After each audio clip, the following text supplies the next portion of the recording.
அரசு அனைத்து மருந்தாளுநர் சங்கத்தின் பொதுச் செயலாளர் தோழர் உ. சண்முகம் அவர்களை அன்புடன் அழைக்கிறேன்.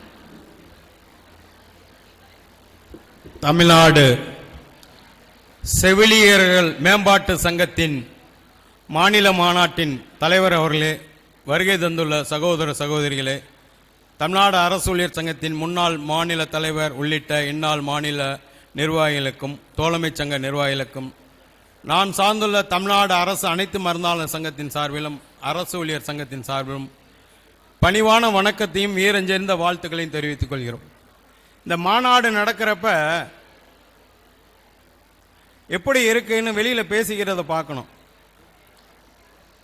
ஒரு இராணுவ கட்டுப்பாடோட தொழிற்சங்க நடைமுறையோட இந்த அரசாங்கத்தின் கன்னத்தில் அடித்து அறைகூவல் கொடுக்கிற மாநாடாக இது உள்ளது என்று அப்படியே தோழர்கள் பேசிக்கொள்கிறார்கள், தோழமை சங்க தோழர்கள் பேசிக்கொள்கிறார்கள்.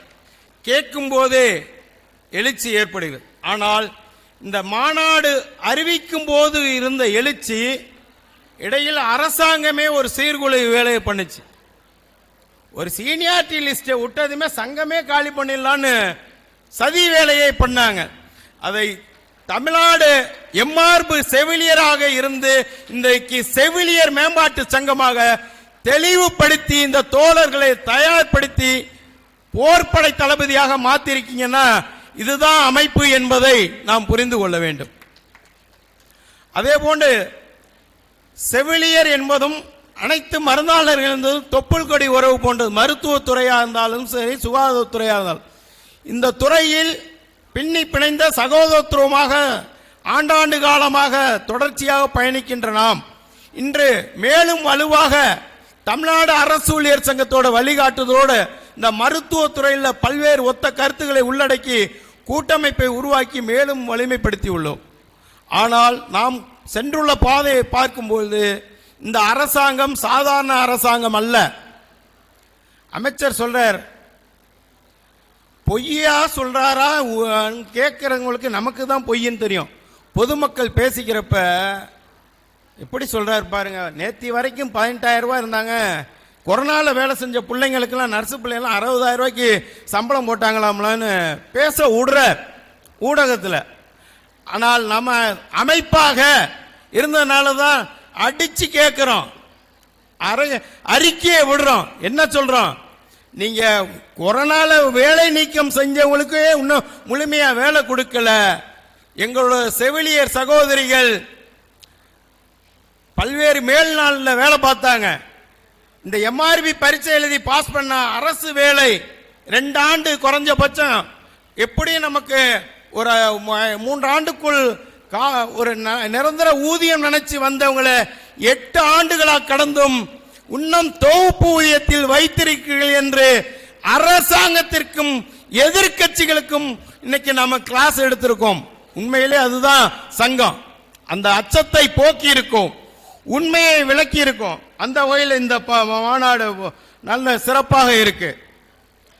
இந்த இன்னைக்கு செவிலியர்கள் தோழர் ஞானத்தம்பி கூட சொன்னாங்க, நானும் கிராமப்புறத்தில் வேலை பார்க்குறப்ப எங்க அன்னைக்கெல்லாம் அதுக்கு ஆரம்பத்தில் பேர் சிபி அசோசியேஷன், கான்ட்ராக்ட் பேசிஸ் அசோசியேஷன். அது வளர்ச்சி அடைஞ்சு எம்ஆர்பி செவிலியர்கள் மேம்பாட்டு சங்கம், இன்னைக்கு செவிலியர்கள் மேம்பாட்டு சங்கம் வளர்ந்துருக்கு. அதுதான். ஆனால் அன்னைக்கு செவிலியர்கள் கிராமப்புறத்தில் வேலை செய்யறப்ப தீபாவளி பொங்கலுக்கு லீவு கிடைக்காது. இப்ப டேட்டா என்ட்ரி ஆபரேட்டரா மாத்திட்டாங்க. அன்னைக்கு டெலிவரி ஆபரேட்டரா நம்ம இருந்தோம், மெட்டர்னிட்டி டெலிவரிய நடத்துறவங்களா இருந்த நம்மள இதே கம்ப்யூட்டரா அரசாங்கம் டேட்டாவை மட்டும் வாங்குகிற மிஷினாக மாத்திக்கிட்டு இருக்கப்ப அன்னைக்கு அந்த செவிலியர்கள் ஊர்ல இருக்கிறப்ப இவங்க தீபாவளிக்கு போக முடியாம கன்னியாகுமரிக்கு அம்மாந்தா 600 கிலோமீட்டருக்கு அந்தாண்டா இருப்பாங்க. ஊரே வந்து அந்த தீபாவளி பலகாரத்தை கொடுத்து அந்த செவிலியர்கள் மனக்குமுறலை போக்குவியவர்கள் தான் இந்த பொதுமக்களிடம் உள்ள இந்த செவிலியர்கள் என்பதை நாம் மீண்டும் இந்த அரசுக்கு எடுத்து சொல்ல வேண்டிய அவசியம் உள்ளது. அதே போன்று இன்னைக்கு இந்த தமிழக அரசு ஒரு பாடத்தை சொல்கிறார்கள், தமிழ்நாடு போராடும், தமிழ்நாடு போராடும், தமிழ்நாடு வெல்லும் என்று. தமிழ்நாட்டில் உள்ள அரசு ஊழியர் சங்கத்தின் கீழ் உள்ள அத்தனை அமைப்புகளும் இந்த அரசின் கொள்கைக்கு எதிராக, தொகுப்பூதியத்துக்கு எதிராக, பென்ஷனை வழங்காத நிலைக்கு எதிராக, அவுட் சோர்சிங் எதிராக போராடும் வென்று காட்டும் நிச்சயம் என்று கூறி உங்களோட தொடர்ச்சியான போராட்டங்கள் இன்றைக்கு நீங்க அறிவித்துள்ள அந்த டிஎம்எஸ் வளாகத்தில் அறிவித்துள்ள அத்தனை இயக்கங்களும் வெல்வதற்கு தமிழ்நாடு அரசு அனைத்து மருந்தாளர் சங்கம் தோளோடு தோள் நிற்கும். மேலும் வலுவான போராட்டங்களே தீர்வு என்று கூறி வாய்ப்பு தந்த தலைமைக்கு நன்றி கூறி ஒன்றுபடுவோம். மிக சிறப்பான புரட்சிகர வாழ்த்துரையை வழங்கிய தோழர் அவர்களுக்கு நன்றி. அவரை கௌரவிக்கும் விதமாக மாநில தலைவர் தோழர் ராகவன் அவர்களை அன்புடன் அழைக்கிறேன்.